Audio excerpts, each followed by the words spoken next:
الحمد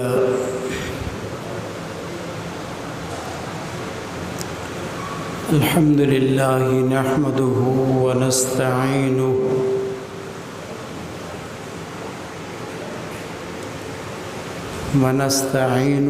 ونستغفره ونؤمن به ونتوكل عليه ونعوذ بالله من شرور أنفسنا ومن سيئات أعمالنا من يهده الله فلا مضل له ومن يضلله فلا هادي له ونشهد أن لا إله إلا الله وحده لا شريك له أما بعد أعوذ بالله من الشيطان الرجيم بسم الله الرحمن الرحيم يسألونك عن الأهلة قل هي مواقيت للناس والحج وقال تعالى إن عدة الشهور عند الله 12 شهرا في كتاب الله يوم خلق السماوات والأرض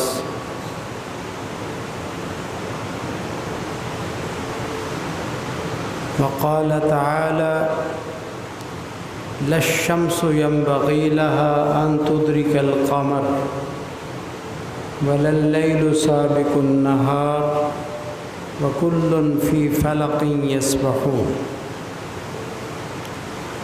قال النبي صلى الله عليه وسلم من رأى منكم منكرا فليغيره بيده فإن لم يستطع فبلسانه وإن لم يستطع فبقلبه وذلك أضعف الإيمان اللهم صل على سيدنا ومولانا محمد وعلى آل سيدنا ومولانا محمد وبارك وسلم عزیزان مکرم، حاضرین محترم، یہ محرم الحرام کا مہینہ ہے۔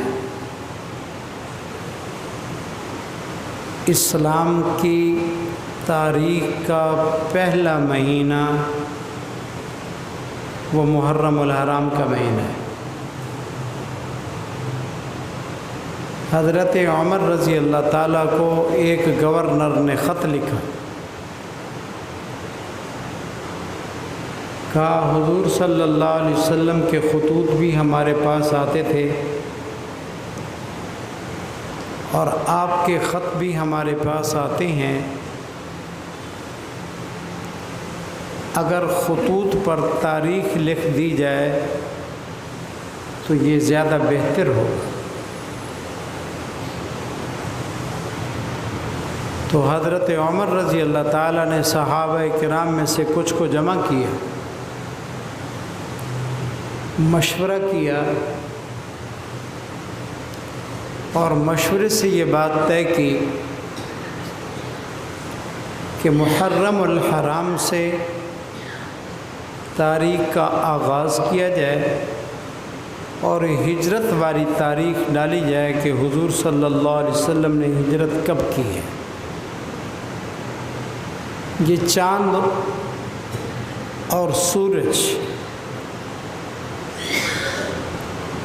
یہ دونوں اللہ کی مخلوق ہیں۔ حضور اکرم صلی اللہ علیہ وسلم نے صحابہ سے پوچھا کہ جب سورج ڈوبتا ہے بتاؤ کہاں جاتا ہے؟ انہوں نے عرض کیا اللہ اور اس کا رسول جانے، ہمیں معلوم نہیں ہے۔ فرمایا یہ سورج ڈوبنے کے بعد اللہ کو سجدہ کرتا ہے،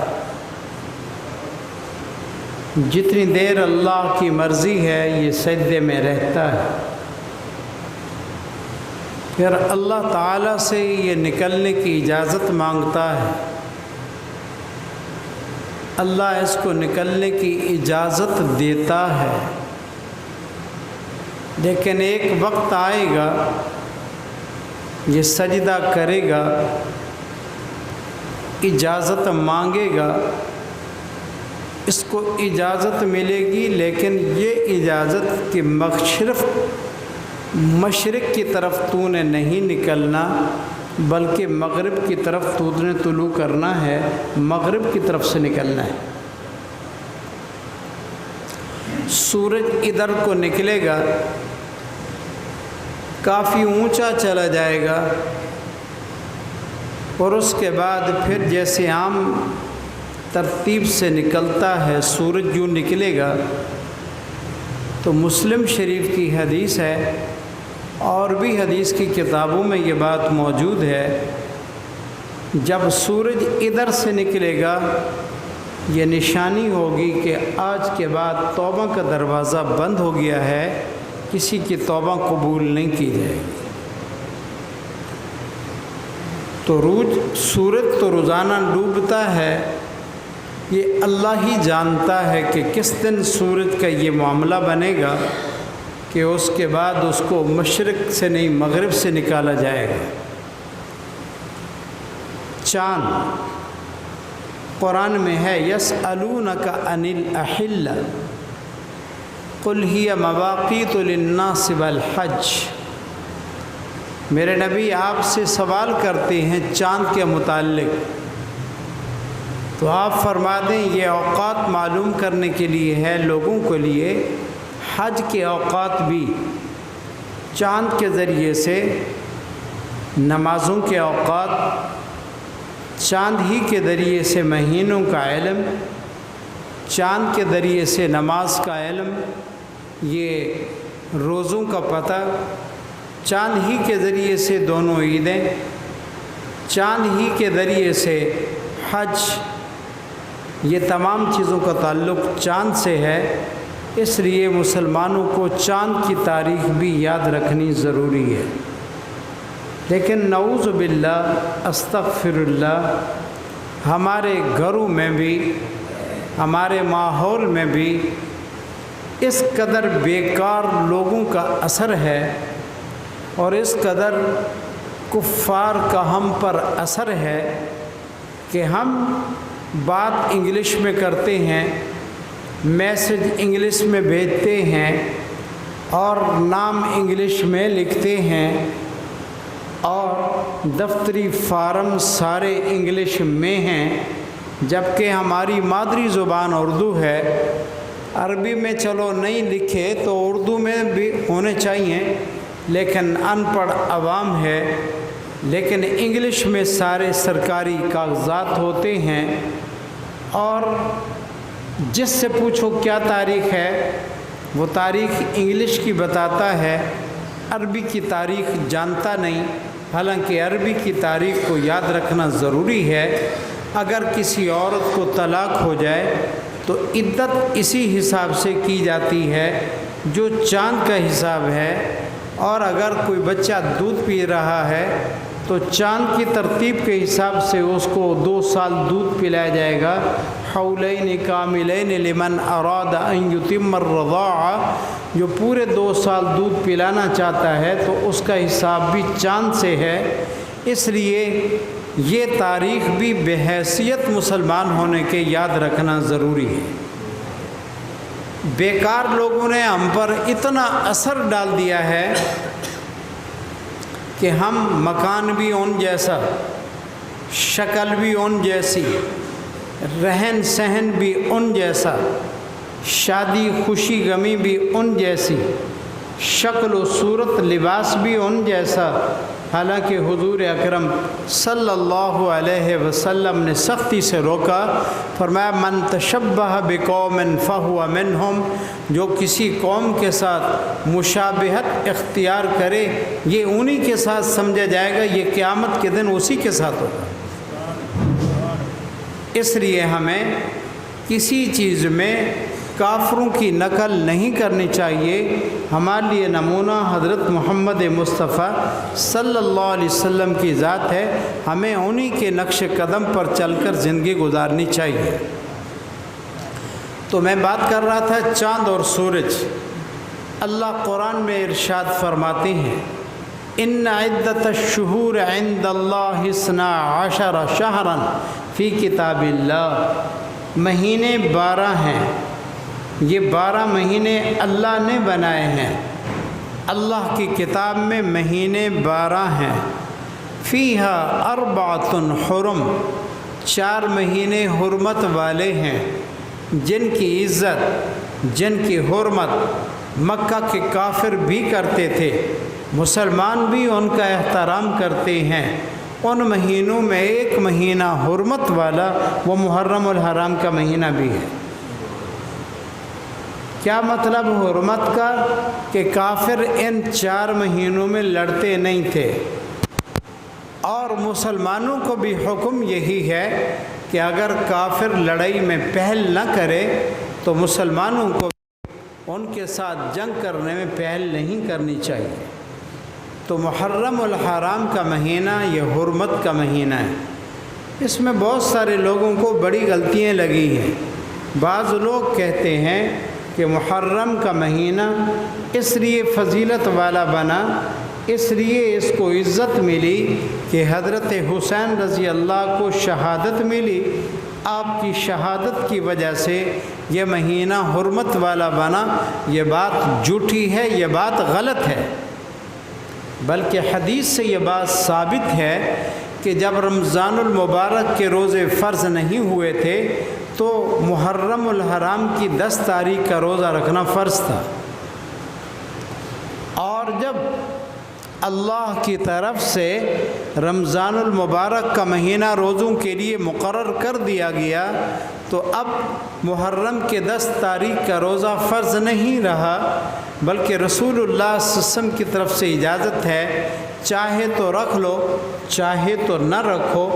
لیکن آپ صلی اللہ علیہ وسلم نے یہ فرمایا آئندہ سال اگر میں زندہ رہوں گا تو 10 محرم کے ساتھ ایک روزہ اور بھی رکھوں گا، یعنی 9 محرم کا۔ اور علماء نے لکھا ہے اگر 9 محرم کا روزہ نہیں رکھ سکا تو 10 کے ساتھ 11 محرم کا روزہ رکھ لے، میرے آقا صلی اللہ علیہ وسلم کی خواہش پوری ہو جائے۔ حضور اکرم صلی اللہ علیہ وسلم جب مدینہ منورہ میں آئے تو کیا دیکھا کہ یہودی 10 محرم کا روزہ رکھتے ہیں، تو میرے آقا نے پوچھوایا کہ 10 محرم کا روزہ کیوں رکھتے ہو؟ کہا اس لیے رکھتے ہیں کہ اس مہینے میں اس تاریخ کو ہمارا دشمن فرعون کو اللہ نے غرق کیا، اور موسیٰ کلیم علیہ السلام کو اور آپ کے ساتھیوں کو فرعون کے شر سے بچایا، دریا سے پار لگایا، تو اللہ نے ہمارے دشمن کا نقصان کر دیا، بیڑا غرق کر دیا۔ اس خوشی میں ہم 10 محرم کا روزہ رکھتے ہیں۔ تو حضور صلی اللہ علیہ وسلم نے صحابہ کو رکھنے کی اجازت دی، اور یہ بھی فرمایا کہ موسیٰ کلیم علیہ السلام سے ہمارا تعلق تم سے بھی زیادہ ہے، اور پھر فرمایا اگر آئندہ سال رہا میں زندہ رہا تو اس کا ایک روزہ اور بھی رکھوں گا۔ تو حضرت حسین رضی اللہ کے واقعے سے پہلے بھی یہ محرم کا مہینہ قابل احترام سمجھا جاتا تھا۔ اس کا ذکر قرآن میں ہے کہ 4 مہینے حرمت والے ہیں، اور یہودیوں نے بھی کہا کہ اس دن اللہ تعالیٰ نے موسیٰ علیہ السلام کو نجات دی تھی، اس خوشی میں ہم روزہ رکھتے ہیں۔ یہ بات غلط ہے کہ حضرت حسین رضی اللہ کی شہادت کی بنا پر اس مہینے کو محرم حرمت والا کہتے ہیں، بلکہ اس مہینے میں تو اور اسلامی تاریخ کے بڑے واقعات ہوئے ہیں۔ اسی مہینے کی 10 تاریخ کو حضرت نوح علیہ السلام کی کشتی کنارے لگی، 10 محرم کے دن حضرت عیسیٰ علیہ السلام کی پیدائش ہوئی۔ 10 محرم کے دن حضرت یونس علیہ السلام کو مچھلی کے پیٹ سے باہر نکالا گیا۔ 10 محرم کو حضرت یوسف علیہ السلام کو جیل سے نکلنے کا موقع ملا۔ ابراہیم خلیل اللہ علیہ السلام آگ سے جس دن نکلے اللہ نے ان کو نکالا، وہ 10 محرم کا دن تھا۔ اور جس دن فرعون تباہ ہوا، موسیٰ کلیم علیہ السلام اور آپ کے ساتھیوں کو اللہ نے نجات دی، وہ بھی 10 محرم کا دن تھا۔ یہ تو بہت سارے واقعات اللہ تعالیٰ نے اس 10 محرم کے دن پورے کیے۔ اور علماء نے لکھا ہے جب قیامت آئے گی تو جمعے کا دن ہوگا، جب قیامت آئے گی تو جمعے کا دن بھی ہوگا، 10 محرم بھی ہوگی، اس دن قیامت آئے گی۔ یہ تو اللہ کا نظام ہے۔ اس لیے یہ کہنا کہ شہادت کی وجہ سے اس مہینے کی حرمت ہے، یہ بات بالکل غلط ہے۔ یہ اور بات ہے کہ اس عظیم شہید کو شہادت اللہ نے 10 محرم کو عطا فرمائی، اس سے اور زیادہ فضیلت کا اضافہ ہو گیا۔ ایک بات اور بہت توجہ رہے، اسلام ہمیں سال گرہ منانے کی اجازت نہیں دیتا اور نہ ہی برسی منانے کی اجازت دیتی۔ اسلام برسیوں کی اجازت نہیں دیتا، اسلام سال گرہ منانے کی اجازت بھی نہیں دیتا۔ کیوں؟ اگر ہم سال گرہ منانا شروع کر دیں تو پھر کیا وجہ ہے؟ اپنے بیٹے کی تو سالگرہ منائی، اپنے اماں کی کیوں نہیں مناتے؟ اپنے ابا کی کیوں نہیں مناتے؟ اپنے دادا کی کیوں نہیں مناتے؟ اور اپنی بیوی کی کیوں نہیں مناتے؟ خود اپنی کیوں نہیں مناتے؟ اگر یوں شروع کر دیں تو 360 دن سال کے ہیں وہ تھوڑے ہو جائیں گے۔ اتنی بزرگ نبی، ولی، صحابہ، بڑی بڑی شخصیات جو مختلف دنوں میں پیدا ہوئی، تو پھر تو سارا سال سالگرہ ہی مناتے رہے۔ اور اگر برسی منائیں تو وہ بھی ناجائز ہے، وہ جائز نہیں ہے۔ اس لیے جائز نہیں کہ سال میں 360 دن ہیں، پھر 360 دنوں میں ہر دن کے 24 گھنٹے ہیں، دن رات کے 1 گھنٹہ 1 منٹ بھی ایسا نہیں جس میں کوئی بڑی سی بڑی شخصیت دنیا سے تشریف نہ لے گئی ہو یا دنیا سے ان کو بے دردی سے شہید نہ کر دیا گیا ہو، تو پھر تو ساری زندگی انسان برسی مناتا رہے، عبادت کب کرے گا؟ اسلام ہمیں ان چیزوں کی اجازت نہیں دیتا۔ اور ایک اللہ والے نے بہت عجیب طریقے سے سمجھایا، فرمایا سال گرہ، کیا مطلب؟ کہ زندگی کا 1 سال گر گیا، زندگی کا 1 سال گر گیا۔ کیا مطلب؟ اگر زندگی اس کی 60 سال ہے بیٹے کی، تو سال گرے، سال کے بعد 1 سال گر گیا، اب اس کی زندگی 59 سال رہ گئی۔ ہر سال یہ سمجھتے ہو کہ بچہ بڑا ہو رہا ہے، بیٹی بڑی ہو رہی ہے، یہ کام کرے گا، لیکن اللہ کے بندو تم سمجھے نہیں ہو، یہ بڑا ہو رہا ہے، موت اس کے قریب آ رہی ہے، زندگی بڑی ہو رہی ہے، حقیقت میں زندگی کم ہو رہی ہے، موت قریب آ رہی ہے، اس کو معلوم ہی نہیں ہے سال گرا، زندگی کا 1 سال کم ہو گیا ہے۔ یہ تو رونے کی چیز ہے، خوشی کی چیز کہاں ہے؟ اور اسی بات کو مفتی رشید احمد لدھیانوی نور اللہ مرکزہ نے عجیب الفاظ میں سمجھایا، فرمایا دکاندار دکان چلاتا ہے تو شام کو حساب کرتا ہے کہ کیا کھویا کیا پایا، مجھے کتنا نفع ہوا، مجھے کتنا نقصان ہوا۔ اسی طرح ہر روز حساب کرتا ہے، ہفتے میں حساب کرتا ہے، مہینے میں حساب کرتا ہے، سال میں حساب کرتا ہے کہ مجھے نفع کتنا ہوا، مجھے نقصان کتنا ہوا۔ فرمایا او اللہ کا بندہ، دولت سے زیادہ، دکان سے زیادہ، کاروبار سے زیادہ، قیمتی چیزوں سے زیادہ تیری زندگی قیمتی ہے، تو ایک روزانہ اپنی زندگی کا حساب کر کہ میں نے گناہ کتنے کیے، مجھ سے نیکیاں کتنی ہوئیں، میرا ایک سال میں نے اللہ کو کتنا ناراض کیا، اللہ کو کتنا راضی کیا، نیکی میں کتنی کما سکا، کتنے گناہوں کو میں نے چھوڑا، کتنی نیکیوں کو میں نے کیا۔ فرمایا دیکھنا تو یہ چاہیے، محرم پچھلا سال کا گزر گیا، اس سال کا نیا محرم کا مہینہ ہے، ہم اپنے سال کا پورا کورس بنائیں، دیکھیں میری نمازیں کتنی رہ گئیں، میرے روزے کتنے رہ گئے، میری زبان سے کتنے مسلمانوں کو دکھ پہنچا، میری وجہ سے کتنی اللہ کے حکم ٹوٹے، میری وجہ سے کن گھروں میں طلاقیں ہو گئیں، میری وجہ سے کتنی بیٹیوں کے گھر اجڑ گئے، میری وجہ سے میری زبان سے کتنے مسلمانوں کو دکھ پہنچا، میرے ہاتھ سے کتنے مسلمانوں کو تکلیف پہنچی، میں نے الزام کتنے پر لگایا، تہمت کتنوں پر لگائی، کتنے پاک دامن بچے اور بچیوں کو میں نے رلایا۔ یہ ساری چیزوں کا حساب کرے، اگر نیکیاں زیادہ ہیں اللہ کا شکر ادا کرے، اور اگر سال میں گناہ زیادہ ہیں تو زندگی کا ایک سال اور گر گیا ہے، اس کو رونا چاہیے اور اس کو توبہ کرنی چاہیے۔ اللہ کے بندو، ہم نئے سال کی خوشی کرتے ہیں، جو سال ہمارا ضائع ہو گیا، نافرمانیوں میں گزر گیا، اس پر روتے کیوں نہیں ہوں؟ حضرت امام حسن رضی اللہ تعالی عنہ کو ایک آدمی نے کہا مجھے نصیحت فرماؤ۔ آپ نے فرمایا جب قدم اٹھاؤ سوچ کر اٹھاؤ۔ یہ نصیحت سب کے لیے ہے، میرے لیے بھی ہے، آپ کے لیے بھی ہے۔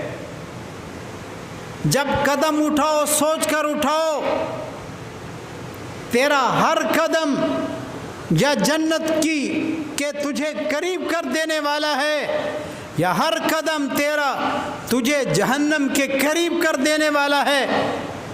اس سوال کرنے والے نے پھر سوال کیا، جنت بھی نہیں نظر آتی، جہنم بھی نہیں نظر آتی، ہمیں کیا معلوم کہ میں نے قدم اٹھایا یہ جہنم کی طرف جانے والا ہے، اور میں نے قدم اٹھایا یہ جنت کے قریب مجھے کر دینے والا ہے، جب نظر ہی نہیں آتی تو مجھے کیا معلوم؟ تو حضرت حسن رضی اللہ تعالی عنہ نے بہت عجیب جواب دیا، فرمایا پتہ چل جائے گا اگر تو نے قدم اللہ کی نافرمانی میں اٹھایا تو جہنم کے قریب ہو گیا، اور اگر قدم اللہ پاک کو خوش کرنے کے لیے نیکی کے کام کی نیت سے قدم اٹھایا تو اس وقت تو جنت کے قریب ہو گیا۔ ہر آدمی سوچ سکتا ہے کہ میں ادھر کیوں جا رہا ہوں، اس گلی سے میں کیوں گزرا ہوں، اس پروگرام میں کیوں آیا ہوں، میں دوستوں کے ساتھ گندی جگہ پر کیوں گیا ہوں، پارک میں کس لیے آیا ہوں۔ ہر آدمی سوچ سکتا ہے، تو اس لیے زندگی کا ایک سال گر گیا ہے، ہمیں پورے سال کا حساب کرنا چاہیے کہ اس سال میں نے کیا کھویا کیا پایا۔ یہ تو رونے کی بات ہے، خوشی کی کیا بات ہے، نیا سال شروع ہو گیا۔ اس لیے رسول کریم صلی اللہ علیہ وسلم نے ہمیں بتایا، سمجھایا اور ہمیں خبردار کیا، کیا فرمایا لا تزول قدم ابن آدم حتی یسأل عن خمس، قیامت کے دن ایک قدم بھی تمہیں اٹھانے کی اجازت نہیں ہوگی، ایک قدم بھی چلنے کی ہلانے کی اجازت نہیں ہوگی جب تک کہ اللہ تعالیٰ تم سے 5 چیزوں کا سوال نہ کر لے۔ سوال اللہ کرے گا، جواب ہم دیں گے۔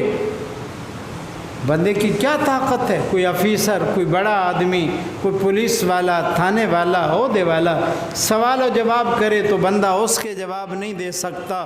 جب اللہ سوال کرے گا کون جواب دے سکتا ہے؟ کیا سوال کرے گا؟ اس میں ایک سوال یہ ہوگا وَأَنْ شَبَابِهِ فِي مَا أَبْلَى، تو نے جوانی کو کس کام میں گزارا، گنوایا، وہ بتاؤ۔ تو بھائی ہم تو ایک دن کبھی اللہ کو حساب نہیں دے سکتے، بلکہ ایک حدیث تو بہت عجیب ہے، توجہ میری طرف رہے، مراقبہ نہ کرو، تھوڑا وقت ہے، بات سمجھو۔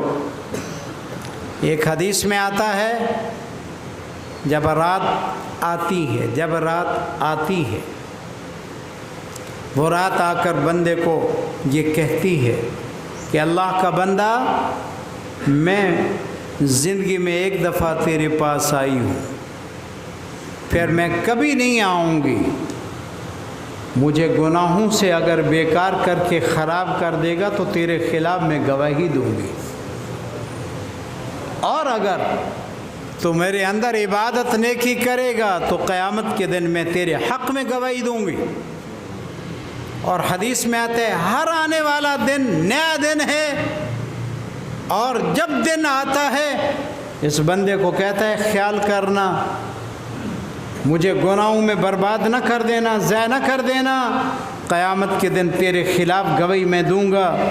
اور ہر دن کہتا ہے مجھے اچھا کر کے گزارنا، تو نیکی کرے گا تو قیامت کے دن میں تیری نیکی کی گواہی دوں گا۔ اس لیے رسول اللہ صلی اللہ علیہ وسلم نے فرمایا قیامت کے دن جہاں انسان کی ران بولے گی، اس کا ہاتھ بولے گا، اس کے پاؤں بولیں گے، اس کا اعضاء بولیں گے، اس کے کان بولیں گے، وہاں قیامت کے دن اس بندے کے حق میں یا اس کے خلاف رات بھی بولے گی، اس کے حق میں یا اس کے خلاف دن بھی بولے گا۔ کیوں؟ ہر دن زندگی میں ایک دفعہ آیا، پھر اور دن آئے گا، جو کچھ اس نے دیکھا ہے قیامت کے دن اس نے وہی کچھ کہنا ہے۔ سال گرے یعنی زندگی کا ہمارا ایک سال ضائع ہو گیا۔ اس لیے علیحدہ بیٹھ کر تھوڑا سا مراقبہ کرو، حساب تو کرو۔ اس لیے حضرت عمر رضی اللہ تعالی عنہ کا یہ ارشاد ہے، فرمایا آج قلم تیرے ہاتھ میں ہے، اپنی زندگی کا خود حساب کر لو، ایک وقت ایسا بھی آنے والا ہے قلم کسی کے ہاتھ میں ہوگا، حساب جناب کا ہوگا، اس وقت پھر بڑی پریشانی ہوگی، یہیں حساب کر لو تو معاملہ آسان رہے گا۔ اور رسول اللہ صلی اللہ علیہ وسلم کی حدیث بھی ہے بڑی عجیب، فرمایا حاسبوا قبل ان تحاسبوا، اپنا حساب کر لو حساب ہونے سے پہلے پہلے۔ اللہ حساب کرے گا، اس حساب سے پہلے اپنا حساب رکھو کہ میں نے کتنے کے پیسے کھائے، میں نے کتنوں کی وراثت کھائی، میں نے کتنوں کو دھوکہ دیا، ناجائز زمینیں کتنے نام کرائیں، کتنوں کے مکان میں نے کھائے، کتنوں کے ساتھ میں نے فراڈ کیا، کتنے لوگوں کو میں نے رلایا۔ یہ حساب کر کے یہیں حساب صاف کر لے، ورنہ ایک دن ہوگا حساب میرا ہوگا لیکن قلم کسی کے ہاتھ میں ہوگا، وہاں چھوٹنے کی کوئی صورت نہیں۔ تو میں کیا عرض کر رہا ہوں، سال گرے اسلام میں منانا جائز نہیں ہے، اس لیے اگر بچہ پیدا ہو جائے سال گرے مت مناؤ۔ بے شک زندگی کا سال کم ہو گیا ہے، موت قریب آ گئی ہے، خوشی کی بات تھوڑی ہے، یہ تو رونے کی بات ہے۔ اور اب ایک سال ہمارا محرم سے محرم تک گزر گیا ہے، ہم اپنا حساب تو کریں، علیحدہ بیٹھ جائیں نا، تھوڑا غور کریں۔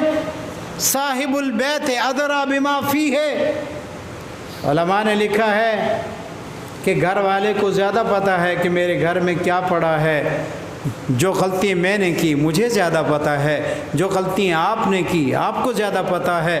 حساب کر لینا، توبہ کر لینا، معافی کا دروازہ کھلا ہے، ایک وقت آئے گا کہ توبہ کا دروازہ بند ہو جائے گا، جیسے میں نے ابھی حدیث بیان کی ہے، تو اس سے پہلے توبہ کر لیں۔ تو محرم کا مہینہ ہمیں سبق دیتا ہے کہ تم حساب کرو پچھلے سال میں کیا پایا کیا کھویا۔ اب میں اس پر ایک دو باتیں نقل کرتا ہوں، بہت توجہ رہے میری طرف۔ اللہ کے نیک بندے بھی گھڑی پہنتے تھے، اور ہم جیسے بیکار لوگ بھی گھڑیاں پہنتے ہیں، ہمارے گھروں میں بھی گھڑیاں ہیں، آپ کے گھروں میں بھی ہیں، لیکن ان کی گھڑی پہننے میں ہمارے گھڑی کے پہننے میں فرق ہے، ان کے گھر میں گھڑی لٹکانے میں اور ہمارے گھڑی لٹکانے میں فرق ہے۔ ایسی گھڑیاں ہیں اب بھی جو گھنٹے کے بعد آواز دیتی ہیں، تو پھر اللہ کے نیک بندے اس کو دیکھ کر روتے ہیں۔ اور یہ شعر بھی اپنی گھڑی کے نیچے لکھا ہوا ہے، اپنی بیٹھکوں میں لکھ رکھا ہے، ارے غافل تجھے دیتا ہے یہ گھڑیال منادی۔ گھنٹے کے بعد یہ مسجدوں میں بھی الارم لگے ہوئے ہیں۔ یہ آپ کے مسائل ان کا حل ایک فتاوی کی کتاب ہے، اس میں لکھا ہے کہ مسجد میں الارم والی گھڑی لگانا ناجائز ہے۔ یہ الارم کی آواز کو نبی نے پسند نہیں فرمایا، یہ غلط ہے۔ تو لیکن سمجھانے کے لیے میں عرض کر رہا ہوں، چلو گھروں میں لگی ہے یا اپنے ہاتھ پر باندھی ہے اور یہ بولتی ہے گھنٹے کے بعد آواز نماز کا یا کسی چیز کا یہ اطلاع دیتی ہے، تو کہتا ہے اللہ والا، ارے غافل تجھے دیتا ہے یہ گھڑیال منادی، یعنی تجھے اعلان کر کے بتا رہا ہے اللہ نے گھڑی عمر کی ایک اور گھٹا دی۔ صبح اٹھو 6 کا ٹائم، 5 کا ٹائم، صبح کی نماز کا وقت، گھنٹے کے بعد پھر گھنٹی بجی تو یہ بتایا جناب آپ کی زندگی کا 1 گھنٹہ اور کم ہو گیا۔ پھر اس طرح 24 گھنٹے ہمیں گھڑی نے بھی خبردار کیا، ہوش کر، یہ بتایا کہ تیری زندگی کے 24 گھنٹے کم ہو گئے۔ اس لیے اللہ والوں نے جہاں گھڑیاں لٹکائی ہیں وہاں یہ شعر بھی لکھا ہے۔ گھڑی پہننے کا شوق تو ہے، لیکن یہ خبر، یہ اطلاع ہمیں دیتی ہے، خبردار کرتی ہے، وہ نہیں سمجھتے۔ سمجھے میں کمزور تھا، موٹا ہو گیا ہوں، میں پہلے بیمار تھا اب صحت مند ہو گیا ہوں، کا چھوٹا تھا بڑا ہو گیا ہوں، پہلے میں پیسے مانگ کر استعمال کرتا تھا اب میری جیب پیسوں سے بھری رہتی ہے، پہلے میں کسی کا ملازم تھا اب میں خود سردار بن گیا ہوں، پہلے کسی کے حکم پر چلتا تھا اب میرا حکم کسی پر چلتا ہے، پہلے کرائے کی گاڑیاں لیتا تھا اب میں کرائے کا خود میں گاڑی کا مالک بن گیا ہوں، میں بڑا ہو گیا ہوں۔ سب باتیں سوچتا ہے، لیکن یہ تو سوچ کہ تیری زندگی کم کتنی ہو گئی ہے۔ اس کو اللہ والے نے یوں سمجھایا کہ برف لے کر تم نے گھر میں رکھا ہے، اگر شربت بنا لو پی لو تو ٹھیک ہے، ورنہ برف تو کم ہو رہی ہے قطرہ قطرہ، تو تیری زندگی بھی برف کی طرح پگھل رہی ہے۔ کسی کھاتے میں لگا دو، عبادت میں، تلاوت میں، نماز میں، والدین کی خدمت میں، اللہ کے دین کی خدمت میں، خیر کے کام میں لگا دو، کام بن جائے گا، مرنے کے بعد بھلا ہوگا۔ اور اگر یوں سونے میں گزار دی، غفلت میں گزار دی اور ویسے گزار دی تو کیا ہوگا؟ فرمایا زندگی تو برف کی طرح کم ہو رہی ہے، برف پگھل گئی، پھر چیخنے کا کیا فائدہ؟ اسی کو ایک اللہ والے نے کہا، جب چڑیاں چگ گئی کھیت پھر پچھتانا کیا، ساری زندگی گزر گئی تیری، اب کہے ہائے میں نماز نہیں پڑھ سکا، میں عبادت نہیں کر سکا، میں جہاد نہیں کر سکا، میرے اوپر روزہ فرض تھا وہ نہیں رکھ سکا ہے، میں حج فرض تھا نہیں کر سکا، میں یہ نہیں کر سکا، ساری زندگی تیری گزر گئی۔ چڑیاں جب گندم رکھ دو سامنے ایک ایک دانہ چگ جائیں پھر پچھتانے کا کیا فائدہ ہے؟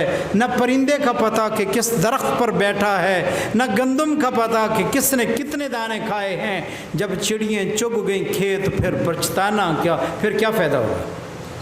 اس لیے ہمیں اپنی زندگی کا محاسبہ کرنا ہے کہ میری یہ سال محرم کا جو گزرا ہے میں نے اس میں کتنا نقصان کیا ہے اپنا، اور میں نے کتنا کمایا ہے۔ یہ اللہ ہمیں موقع دیتا ہے تاکہ اپنی زندگی کا حساب کر کے توبہ کرتے رہیں۔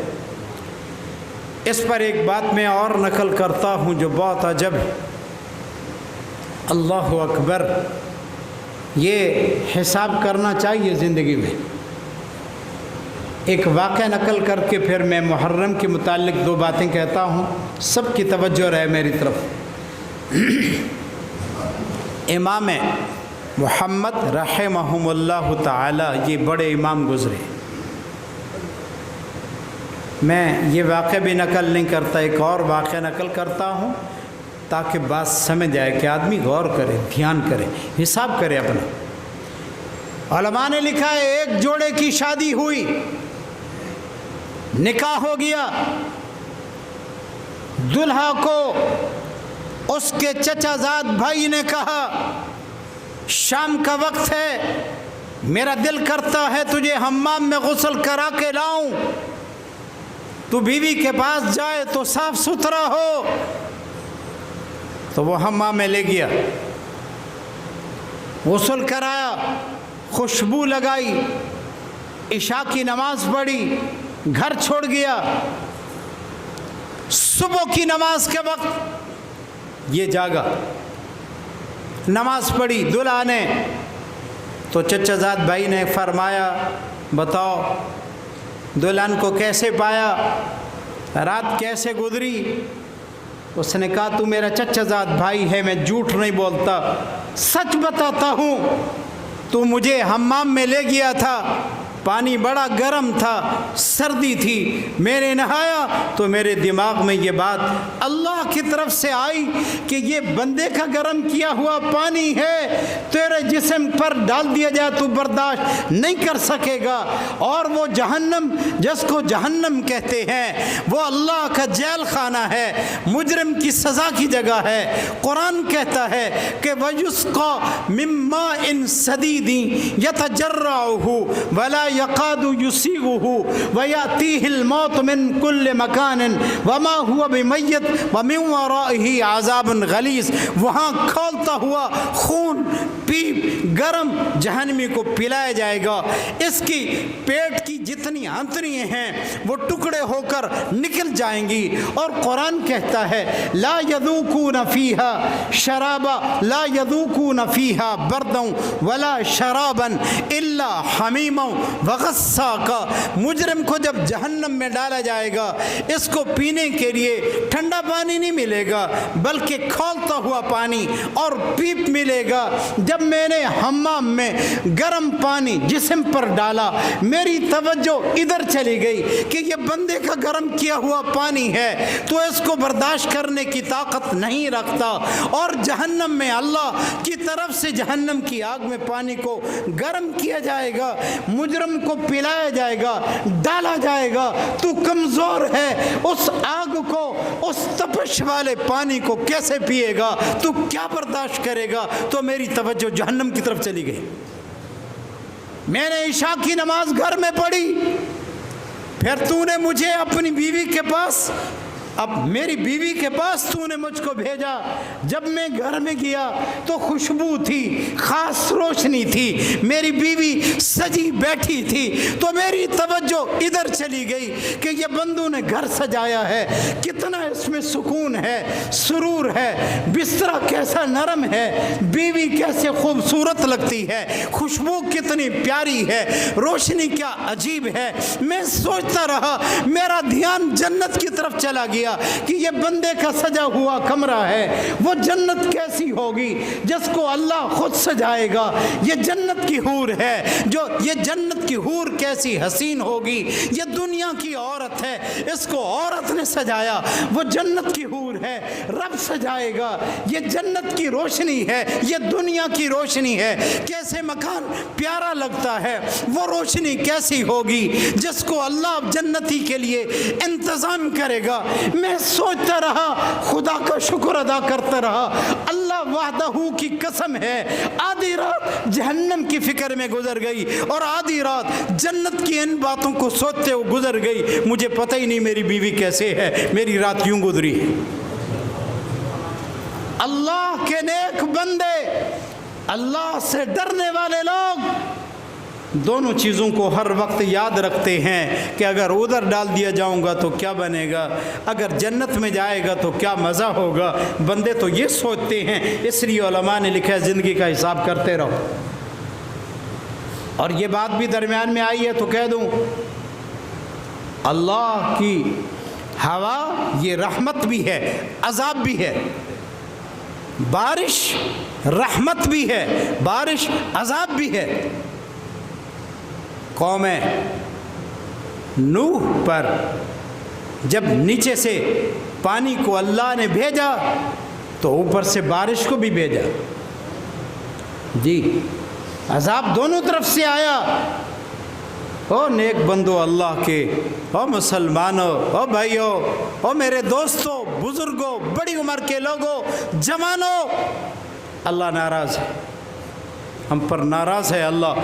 جاؤ فصلوں والوں سے پوچھو تیرا خرچ کتنا ہوا ہے، بارش کی وجہ سے تیری کیا کیفیت ہے. ان لوگوں سے پوچھو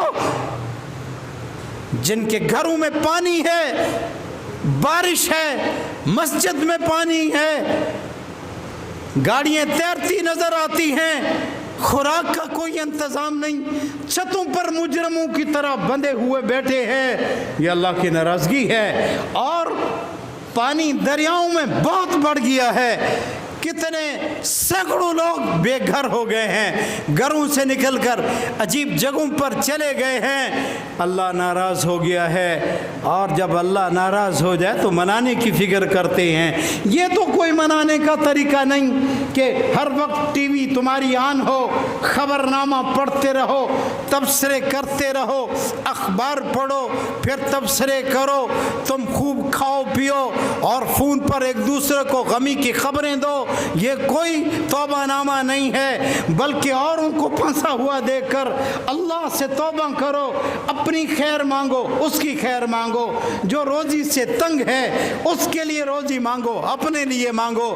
جن کے گھر خراب ہو گئے، بہ گئے، ان کی خیر مانگو، اپنی خیر مانگو اور اللہ سے یوں معافی چاہو. اللہ ہماری گناہوں کی وجہ سے، ہماری بدعمالی کی وجہ سے، ہماری تیری نافرمانی کی وجہ سے یہ اوپر سے بھی عذاب آیا، نیچے سے بھی پانی کا عذاب آیا. مولا کمزور ہیں، تو خود ہی تو کہتا ہے خلق الانسان ضعیفا، میں نے بندے کو کمزور بنایا.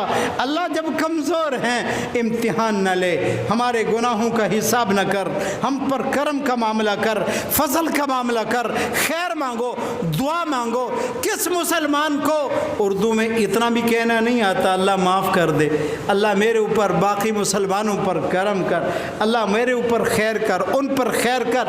تبصرے چھوڑ دو، اخباروں کو چسکے سے پڑھنا چھوڑ دو، ٹی وی کی خبروں کو کانوں کی شہوت پورا کرنے کے لیے چھوڑ دو، زبانوں کو صرف چسکے کے طور پر استعمال کرنا چھوڑ دو.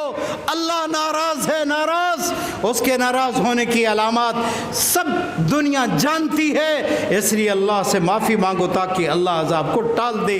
جب تک اللہ نہیں ٹالے گا تمہارے تمام وزیر بھی، مشیر بھی، سب عملہ بھی، سب مشینری بھی، تمام قوت بھی بیکار ہے. اس کی طرف سے خیر ہوگی تو خیر ہے، ورنہ خیر ہی نہیں ہے. بھی کرو گے توبہ انشاءاللہ، اوروں کی خیر مانگو گے نا انشاءاللہ. تو میں کیا کہہ رہا تھا کہ سال پورا گزرا ہے، حساب تو کرو کہ میں نے کیا گنوایا، کیا میں نے پایا.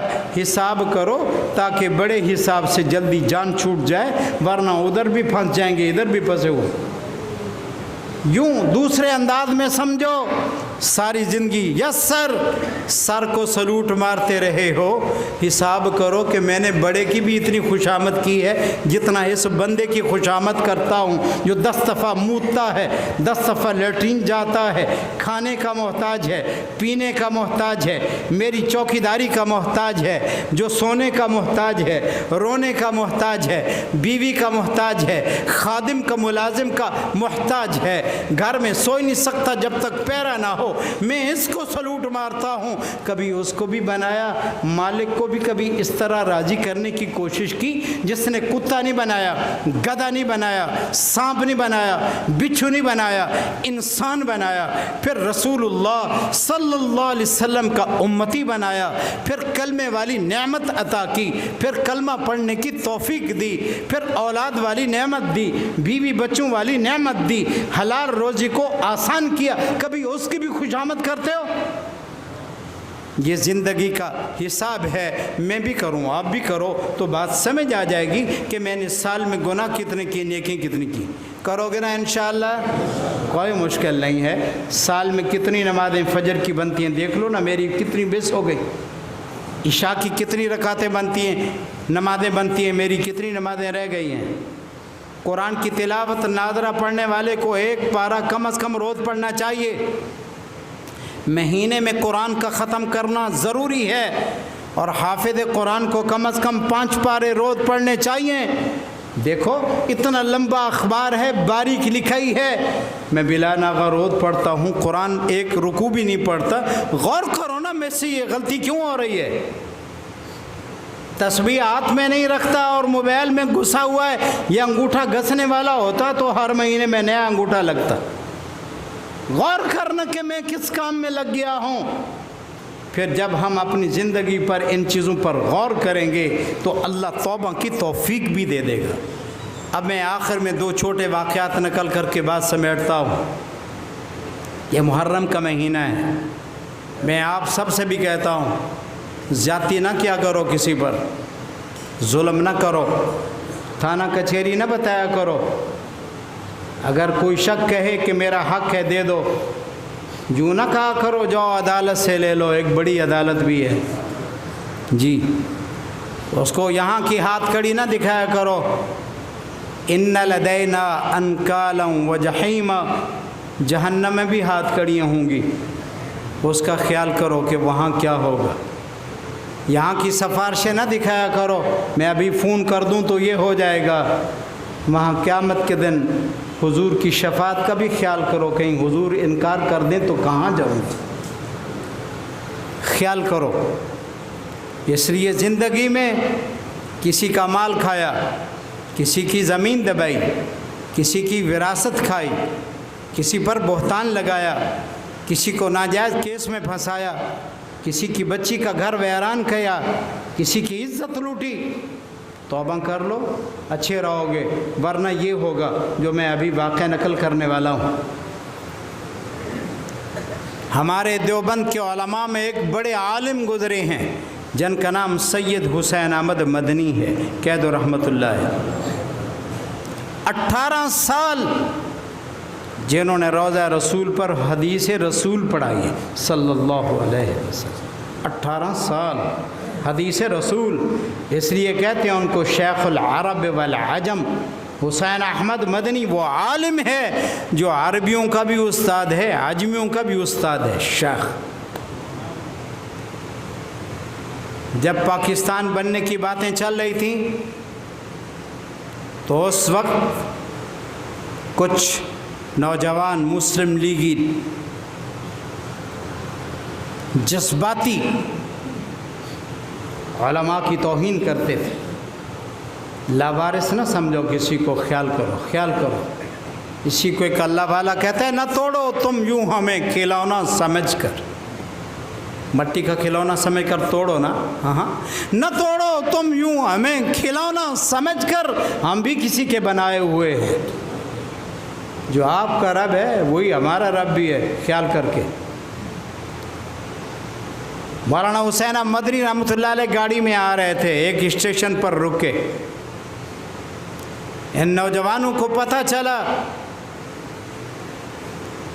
کہ وہ کانگریس کے بڑے عالم مولانا حسین احمد مدنی گاڑی میں ہیں، اسٹیشن پر رکے گی، تو نوجوان کٹھے ہو گئے، انہوں نے پتھروں کیا۔ وہ سیدنا حسین رضی اللہ تھے، تیروں کی بارش، اور یہ حضرت حسین احمد مدنی ہے، اس نسبت سے نام ہے، یہ بھی سید وہ بھی سید، ان پر پتھروں کی بارش۔ کچھ نوجوان آگے بڑھے، آپ کی داڑھی کو کھینچا، اور ظالم تجھے بندے سے عداوت ہے، حضور کی سنت سے تجھے کیا عداوت ہے؟ ایک بدبخت نے ٹوپی کو اتارا، پاؤں کے نیچے روندا، اور بعض کتابوں میں تو ہے کہ ایک کمینے نے شراب حضرت کی داڑھی میں ڈال دی۔ انسان جب وحشی بنتا ہے، بے درد بنتا ہے، وہ یہ نہیں دیکھتا کہ حضور کے ساتھ اس کا تعلق کتنا ہے، یہ سید ہے، یہ ہاشمی ہے، یہ عالم ہے، یہ فقیہ ہے، یہ مفتی ہے، یہ ولی ہے، یہ حسین ہے، یہ حضرت علی کا بیٹا ہے، فاطمہ کا لاڈلا ہے۔ جب ظلم کرنے پہ کوئی آتا ہے وہ اندھا ہوتا ہے،